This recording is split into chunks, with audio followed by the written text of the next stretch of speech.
আসসালামু আলাইকুম, কেমন আছেন সবাই? সবারে জানাই অনেক অনেক অভিনন্দন ও ভালোবাসা। কষ্ট করে আমার এই ভিডিওটা দেখার লাগিয়া। আজ আমি বানাইতেছি আমরা দেশের ঐতিহ্যবাহী ফিডা লইয়া একটা ব্লগ ভিডিও। যদি ভালো লাগে তো দেখে একটু লাইক সাবস্ক্রাইব করে দিনছে। তুমি দিন করার মধ্যে আমি কিন্তু তেল দিয়া লাইছি, মিডিয়াম ভাবে তেলটি গরম হয়ে অনেক কিছু পাপড় বাচ্চা লইতেছি। এটি পুরাই চাল দিয়ে বানাইল। এই পাপড়টি খাইতে কিন্তু খুবই মজা লাগে। যদি একটুখানি উফাদা চিনি দেওয়া যায় তাহলে তার কোনো কথাই নাই, খুবই মজা। আমি এই উফাদা কোনো রকম চিনি কিচ্ছু দিছি না মিষ্টি জাতীয়, কারণ আমি আজকে মিষ্টি খাইতাম না, এমনি শুধু শুধু খাইয়াম, এলাকে শুধু শুধুই বাজ্যা লইছি। আর এই যে আমি এই তালাটার মধ্যে বাজ্যা বাজ্যা থুয়ে দিতেছি, দেখুন কতটা সুন্দর লাগতেছে। আর তেলের মধ্যে দিলেই কিন্তু বড় হয়ে যেতেছে গা। আমি এমনি কিন্তু সবটি ফিডা বাজ্যা লাইছি আর অনেক বাজতেছি সিরিঞ্জ ফিডা। এই ফিডাটা যদি একটু ভালো হয়ে শুকান যায় তাহলে কিন্তু বাজলে সুন্দর একবারে ছোট ফিডা বড় হয়ে জায়গা। দেখুন দিতে না দিতে কত সুন্দর ফুলে গেছে গা, আর দেখতেও কতটা সুন্দর লাগতেছে। এই ফিডা বাজার পরে কিন্তু আপনার যখন টেবিলের মধ্যে সাজাইবেন তখন কিন্তু এই ফিডাই কিন্তু আপনার টেবিলের সৌন্দর্যটা বাড়াই দিলাইব। এই ফিডা বাজার পরে যদি উঠফাদা একটু চিনি চিটাই দেওয়া যায় তাহলে কিন্তু খাইতেও মজা লাগে। কিন্তু আমি তো আগেই কইছি আমি চিনি খাইতাম না, লেগে আমি যে চিনি দিতাছি না, এমনি বাজতেছি।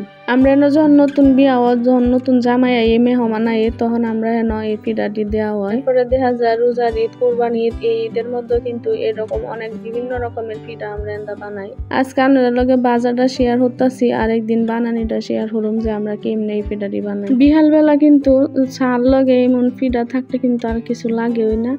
ফিডা খাইবেন আর গল্প করবেন আর কিছু লাগে। আর এই হচ্ছে আমাদের ঐতিহ্যবাহী পয়সা ফিডা। এটাও এক ধরনের পাপড়ের মতো নয়, কিন্তু পাপড়টি হচ্ছে বড় বড় আর এটি হচ্ছে ছোট ছোট, এই হচ্ছে তফাৎ। আর এটা হচ্ছে আপনার ছোট ছোট পয়সার মতন দেখে আমরা তার নাম করি এটার পয়সা ফিডা। আর এই হচ্ছে আমার সব থেকে বেশি পছন্দের ফাঁকন ফিডা। এই ফাঁকন ফিডা খাইতে আমার যে কি ভালো লাগে কি যে কইতাম। বাইরে গেলে আমার বড় বোনরা আমি আগে কই আমার আগে কিছু ফিডা দিয়ে লো, আর কিছু দেওয়ার না দাও। ফাঁকন ফিডাটা কিন্তু বাজার পরে যখন আপনি গুড়দা শিরা দিবেন তখন কিন্তু একবারে নরম হয়ে যাবে। মুখের মধ্যে দিলেই মানে যে একটা শব্দ হয়, শব্দটা খুবই ভালো লাগে। আমি আজকে গুড়ের মধ্যে শিরা টিরা কিছু দিছি না, এমনি সবকিছু বাইজা লইছি। আর এনে কিন্তু পিঠা খাওয়ানোর পরে মুখের স্বাদটা একটু চেঞ্জ করার লাগে আমি কিছু পেঁয়াজি বানাই লইতাছি মুড়িটা মেখে খাবার লেগে। পেঁয়াজিটাও কিন্তু কালারটা খুবই সুন্দর হয়েছে, আর পেঁয়াজিটাও একদম মসমস হয়েছে। পেঁয়াজি বানাইবার অনেক ভিডিও কিন্তু আমার এই চ্যানেলে দেওয়া আছে, আপনাদের যদি ভালো লাগে তাহলে একটু দেখে লইতে পারবেন, কোনো সমস্যা নেই। আর আমি মুড়িটা একটু বাইজা লইতেছি, বাজার লাগিয়ে না দিলাইছি, পেঁয়াজ কুচি দিছি,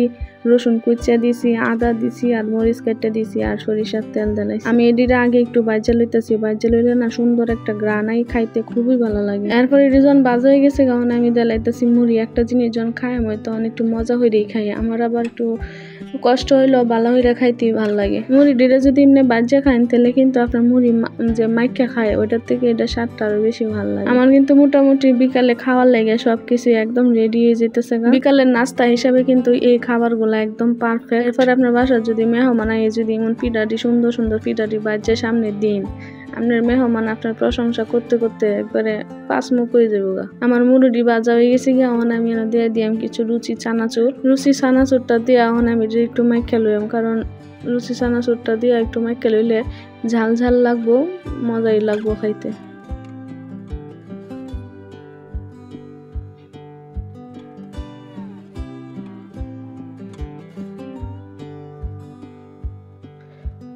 আমার মা হয়ে গেছে, আমি দুইটা পেঁয়াজি লয়ে লিছি মুড়ির লগে, আর পেঁয়াজি দিয়ে খাইয়াম আর এই ফিডাটি খাইয়াম। এই ফিডাটি কিন্তু আমরা ঐতিহ্যবাহী ফিডা।